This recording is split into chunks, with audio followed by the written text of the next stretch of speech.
नमस्कार मित्रांनो, महाराष्ट्रामध्ये 4 BMS चे मायनॉरिटी कॉलेजेस आहेत की ज्यांचा कट ऑफ इतर BMS कॉलेजच्या तुलनेमध्ये थोडा कमी येतो। मग अशा कॉलेजमध्ये जर आपल्याला ऍडमिशन करायची असेल तर आपण ती ऍडमिशन करू शकतो का? आपण मायनॉरिटी मध्ये नाही, पण कॉलेजचे कट ऑफ कमी येत आहेत, जैन मायनॉरिटीचं कॉलेज आहे, हिंदी मायनॉरिटी कॉलेज आहे, तर अशा कॉलेजमध्ये आपण जाऊ शकतो का? मुस्लिम मायनॉरिटी कॉलेज आहे, मग कट ऑफ कमी येतोय, मग आता अशा वेळेस आपल्याकडे वेगळं काही डॉक्युमेंट्स असावं का? सविस्तर चर्चा आपण या व्हिडिओमध्ये करतोय। तुम्हाला जर जिजाऊ अकॅडमीचं काउन्सिलिंग जॉईन करायचं असेल तर कॉल असा मेसेज करा, कॉलवर चर्चा करा, नंतर तुम्ही जॉईन होऊ शकता। बघा, महाराष्ट्रामधलं पहिलं मायनॉरिटीचं कॉलेज आहे की जे मुंबईमध्ये येतं, KG मित्तल, आणि हे हिंदी मायनॉरिटी कॉलेज आहे। आता हिंदी मायनॉरिटीमध्ये नेमकं कोण येणार? तर ज्यांची भाषा हिंदी आहे, ज्यांच्या शाळेच्या TC वर म्हणजे थोडक्यात लिव्हिंग सर्टिफिकेटवर तुमची मातृभाषा हिंदी आहे असं लिहिलेलं आहे, तर असे मुलं या कॉलेजमध्ये हिंदी मायनॉरिटीमध्ये क्लेम करून ऍडमिशन घेऊ शकतात, कारण ते मुळात हिंदी मायनॉरिटीमध्ये त्यांच्या TC वर ते लिहिलेलं आहे की त्यांची मातृभाषा हिंदी आहे। बरं, आता समजा आपल्या TC वर मातृभाषा मराठी लिहिलेलं आहे, मग तरी सुद्धा आपण या KG मित्तल मध्ये ऍडमिशन करू शकतो का? कारण तुलनेनं कट ऑफ कमी येतो आणि हे गव्हर्नमेंट एडेड गव्हर्नमेंटमध्ये येणारं कॉलेज आहे।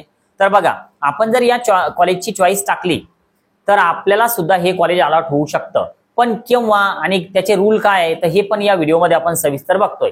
दुसरं कॉलेज आहे मित्रांनो सोलापूरचं, की जे जैन मायनॉरिटीमध्ये येतं। आता समजा आपण जर जैन नसेल, आपली वेगळी कॅटेगरी आहे, तरी आपण या कॉलेजच्या चॉईस टाकू शकतो आणि हे कॉलेज आपल्याला मिळू शकतं। याला सुद्धा काय क्रायटेरिया आहे तर हे पण आपण बघूया। तिसरं जे कॉलेज आहे तर ते सेमी गव्हर्नमेंट मध्ये येणार आहे, श्री प्रकाश चेन जैन, आणि हे जे कॉलेज आहे तर हे जैन मायनॉरिटीचं आहे। आता हे जे कॉलेज आहे हे जामनेरचं आहे। आता जामनेरच्या या कॉलेजमध्ये जर आपल्याला ऍडमिशन करायचे असेल तर जे आपण सोलापूरचा जो रूल आहे जैन मायनॉरिटीवाला, तर तोच इथे लागू होतो, कारण आपल्याला माहिती असली पाहिजे आपण जरी जैन मध्ये नाही पण आपल्याला हे कॉलेज मिळू शकतं। आता यानंतर जे चौथं कॉलेज आहे तर ते मित्रांनो मुस्लिम मायनॉरिटीवाला आहे, तर हे आहे AMS BMS कॉलेज मालेगाव नाशिकचं। आता यासाठी आपण मुस्लिम मायनॉरिटीमध्ये यायला पाहिजे। आता बघूया की क्रायटेरिया नेमका काय आहे आणि आपल्याला वेगळे डॉक्युमेंट्स नेमके कोणते काढावे लागतील। पहिलं कॉलेज KG मित्तलवालं, की जे हिंदी मायनॉरिटीमध्ये येतं, यासाठी आपल्या TC वर आपली मातृभाषा हिंदी लिहिलेली असायला पाहिजे, पण नसेल आणि आपण हिंदी मायनॉरिटीमध्ये येत असेल, आपली मातृभाषा हिंदी आहे असं आपल्याला माहिती आहे, म्हणजे आपण हिंदी मायनॉरिटीमध्ये, मग अशा वेळेस आपण ज्या ठिकाणी 12वी केली तर त्या शाळेच्या प्राचार्याकडनं त्या फॉर्मॅटमध्ये आपण ते सर्टिफिकेट लिहून घेऊ शकतो की आम्ही हिंदी मायनॉरिटीमध्ये येतो। दुसरी पद्धत, आपण 100 रुपयाच्या किंवा 500 रुपयाच्या स्टॅम्प पेपरवर ऍफिडेव्हिट बनवून घेऊ शकतो त्या फॉर्मॅटमध्ये, कॉलेजला लागणाऱ्या फॉर्मॅटमध्ये, की आम्ही हिंदी भाषिक अल्पसंख्याक आहोत। अशा वेळेस या कॉलेजचा कट ऑफ आपल्यासाठी कमी येऊ शकतो। आता समजा आपण हिंदी भाषिक नाही, मग नेमकं काय? किंवा आपण जैन मायनॉरिटीमध्ये नाही, मग नेमकं काय? तर बघा, आपण या कॉलेजचे चॉईस टाकले, रूल असा असतो की अगोदर मायनॉरिटीवाल्या मुलांना अलॉटमेंट होतात, म्हणजे जे मुलं ऍक्च्युअल मायनॉरिटीमध्ये आहेत तर त्यांना अलॉटमेंट होतात, आणि त्यांच्या अलॉटमेंट होऊन जर कॉलेजच्या सीट्स वॅकंट राहिल्या तर मग त्या सर्वसाधारण मुलांना मिळून जातात। मग त्या कशा मिळतात तर त्या अगेन्स्ट मायनॉरिटीमध्ये, म्हणजे थोडक्यात मायनॉरिटीचा स्टुडंट मिळाला नाही म्हणून ती सीट वेगळ्या विद्यार्थ्याला देण्यात आली। मग तो विद्यार्थी ओपनचा असू शकतो, कारण आपण ओपन मधून जर चॉईस फिलिंग केलेल्या असतील तर त्या ओपनला मिळणार, म्हणजे थोडक्यात आपली जी कॅटेगरी आहे तर त्यातून न मिळताना ती सीट आपल्याला डायरेक्ट ओपन मधून मिळेल।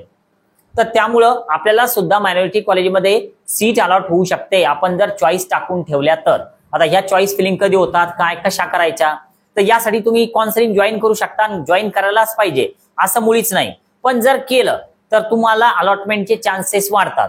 यासाठी तुम्ही कॉलवर चर्चा करून नंतर काउन्सिलिंग जॉईन करून घेऊ शकता। आता बघा, राहिला प्रश्न की मुस्लिम मायनॉरिटी, आणि बघा MBBS चे कॉलेज सुद्धा मायनॉरिटीमध्ये आहेत काही महाराष्ट्रामधले, जसं की जालन्याचं कॉलेज मायनॉरिटीमध्ये येतं, BDS कॉलेज सुद्धा आहे मायनॉरिटीमध्ये येणारं कॉलेज आहे, BHMS सुद्धा मायनॉरिटीवाले आहे।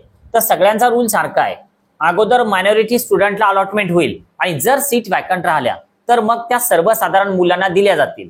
मग अशा वेळेस आपण नक्कीच या मायनॉरिटी कॉलेजच्या चॉईस टाकायला काही हरकत नाही। आता दुसरा विषय असा की मग समजा अलॉटमेंट झालं जैन मायनॉरिटीमध्ये झालं किंवा मग आपल्याला हिंदी भाषिकमध्ये झालं, मग आता आपलं वेगळं काही डॉक्युमेंट्स मागितल्या जाईल का? तर नाही, आपण मायनॉरिटी मधून चॉईस फिलिंग नाही टाकलेल्या, तर त्यामुळे आपण जनरल मधून लागलो, आपल्याला कोणत्याही वेगळ्या प्रकारच्या डॉक्युमेंट्सची डिमांड होणार नाही. जसं आता DKMM आहे की जे छत्रपती संभाजीनगर वालं कॉलेज आहे, जैन मायनॉरिटी वालं आहे. आता त्याला समजा पहिल्या राऊंड मध्ये मुलं मायनॉरिटी वाले मिळाले, दुसऱ्या राऊंड मध्ये नाही मिळाले, मग त्या सीट व्हॅकंट झाल्या, मग त्या सीट ते तिसऱ्या राऊंड मध्ये सर्वसाधारण म्हणजे जनरल वाल्यांना सुद्धा देऊन टाकतात, अलॉटमेंट होतात. ठीक आहे, तर अशा पद्धतीचा हा क्रायटेरिया असतो. त्या कॉलेजचे कट ऑफ कमी येतात, आपल्याला चॉईस फिलिंग करायला ते कॉलेज चालतात. ओके, आपण जरी मायनॉरिटीमध्ये नसेल तरी सुद्धा दिलेली इन्फॉर्मेशन तुम्हाला जर व्यवस्थित वाटली असेल तर नक्की एकदा लाईक करायला विसरू नका. आज आपण थांबूया. Okay, bye.